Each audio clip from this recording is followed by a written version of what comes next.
that you have heard me, and I knew that you always hear me. And so he's thanking God specifically at this point that God hears him.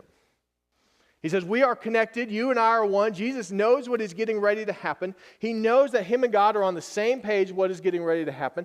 And so he looks up to heaven, God, I thank you that you hear me. I knew you hear me. I know you hear me. I know you're connected with me. And we should praise God and thank him that he hears us. And I'm reminded of one story where God heard a prayer seemingly even before it happens. Dr. Helen Roseveare, a missionary to Zaire, tells a story about her mission. There was a young mother who died, and her baby was born prematurely. They did everything they could to save the baby, and they realized they were going to have to make an incubator for this premature baby, but they needed a hot water bottle, and the only one they had was broken. And so they gathered everybody together, including the children and the adults in this mission. They said, we're going to pray for this baby, this infant, and we're going to pray for this infant's sister. And so they began to pray. At one point, one little girl cries out and prays, God, we need you to send us a hot water bottle.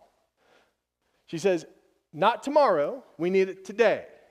Tomorrow will be too late. And then she said, God, will you also send us a baby doll for her sister who's having a hard time?